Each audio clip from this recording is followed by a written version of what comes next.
So I'm starting this series, pretty much like the life of a recently divorced guy.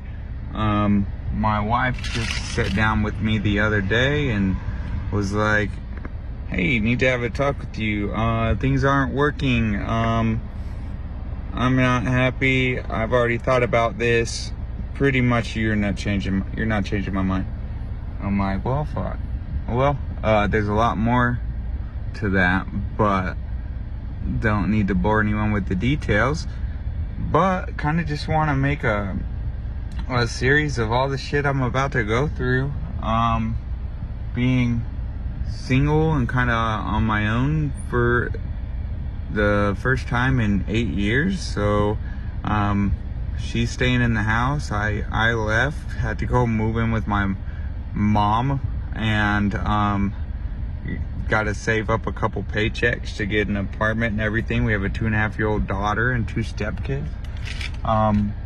But yeah, I'm starting this series, and just a bunch of things that I'm gonna run into, good, bad, ugly, who knows, but I think it should be pretty interesting.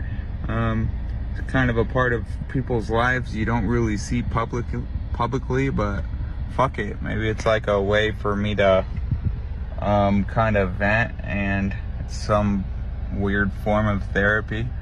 But yeah, just follow along and see the shit I go through. And I will follow along. Shout out to this guy. I don't know his name yet. I just happened to find that video.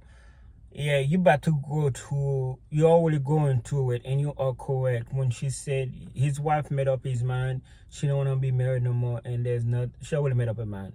When a woman make up her mind, she make up her mind. Now, it could be the opposite. Like, you could be like, a man can be like, I don't want to be married no more.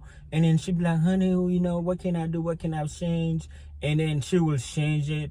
And then she will kind of like renew herself, and the man will stay. But once she don't want to be married no more, there's really nothing a man can do to keep her. And you don't want to keep her. When a woman want to leave, you don't want to keep her, because she's gonna have you. You're gonna be working on eggshells forever. It's like, oh, if I do this, she's gonna leave me. If I do this, she's gonna leave me. You don't want to be that person, man. Look like you're already doing something good. You're doing 2 things good. Okay.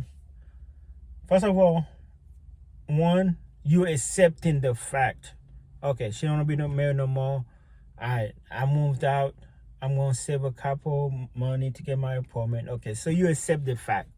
Okay, I don't encourage you, since you are going through a divorce, I don't encourage you to be online, because you are venting, and it's good to vent, but you want to have a safe space, and you don't want nothing that you say can be used against you. So I advise you to get off TikTok, get off Facebook. Don't be online. Don't say too much till the divorce is finalized. Me personally, I didn't make no videos till like 10 months after me and my ex are separated, and when the deal was finalized, after like 10 months, that's when I started making videos. So you was married for 10 years. You say you got a 2-year-old together, and you got some stepkids. Oh, that's gonna be rough. Most likely you're gonna have to pay child support. If she's not working, you're gonna have to pay alimony. You're gonna lose the house. She's probably, and this is all with respect with her.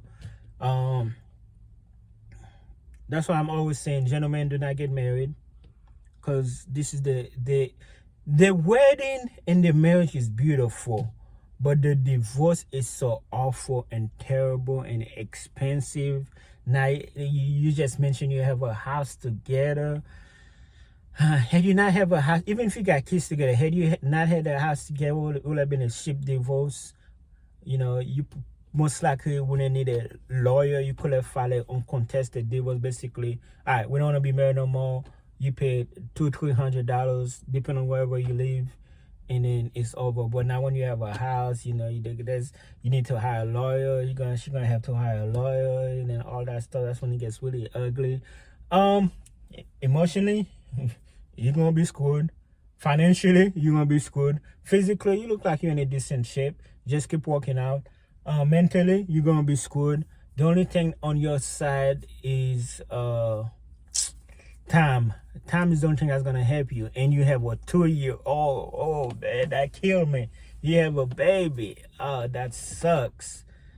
That sucks. Like me, my kids were 12 and 11. They're almost preteen basically. But you have like a baby, a toddler. So that's gonna be a headache, and that sucks. But you're gonna be a good father, though. You look like you're gonna be a good father, and I'm gonna follow your story. And I'm gonna follow your story. We're gonna be okay, buddy. All right, look like you got a lot of videos. I'm gonna follow your story.